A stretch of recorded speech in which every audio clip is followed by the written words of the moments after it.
Keberadaan Danau Anek Laut di Sabang cukup strategis. Selain objek wisata, juga sebagai sumber mata air dan ekonomi nelayan. Danau dengan seluas 37,5 hektar ini bisa menjadi salah satu pilihan saat Anda berkunjung ke kota Sabang. Objek wisata Danau Anek Laut berada di tengah kota Sabang, tepatnya Kelurahan Anek Laut. Danau ini memang tidak seluas danau lainnya di Aceh maupun Indonesia. Namun danau dengan luas sekitar 37,5 hektar ini mampu menjadi daya tarik bagi wisatawan yang berkunjung ke Sabang. Danau juga menjadi sumber pendapatan ikan nelayan sekitar. Selain itu adalah sumber air bersih untuk warga.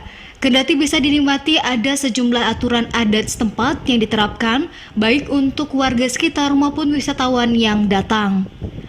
Panglima Danau Anek Laut yang juga Ketua Majelis Adat Aceh MAA Kota Sabang, Tengku Sulaiman Daud mengungkapkan ada sejumlah tradisi, aturan dan pantangan masih dijalankan di danau.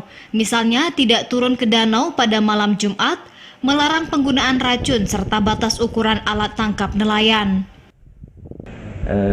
Dengan yang menyangkut pencemaran air, termasuk di dalamnya larangan meracun.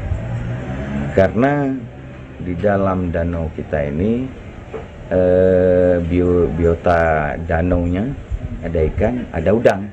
Nah, ini yang seringnya orang menangkap udang dengan memakai alat yang tidak semestinya. Dalam hal ini pertama sekali masyarakat merasa perlu ada orang yang memimpin untuk menjaga kelestarian danau. Aturan-aturan lewat denda dan takzir atau sanksi sosial menurutnya tidak lain untuk melestarikan kekayaan Danau Anek Laut. Danau ini memberikan pemandangan alam yang sangat menawan dan dapat memanjakan mata. Air yang jernih dan kebiruan menambah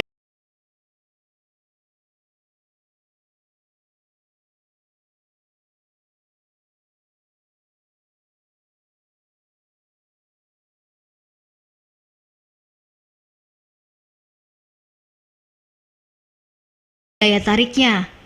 Danau sendiri bersisian dengan wisata keluarga Putro Ijo yang juga memanfaatkan air dari danau tersebut untuk budidaya ikan, air tawar di kolam pemancingan.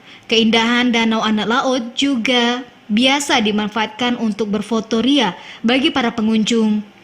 Menuju Danau Anek Laut dapat menggunakan kendaraan pribadi atau kendaraan umum menuju Kelurahan Anek Laut, ditempuh dalam waktu 30 menit dari pusat kota. Dari Sabang, Mahfud TVRI Aceh melaporkan.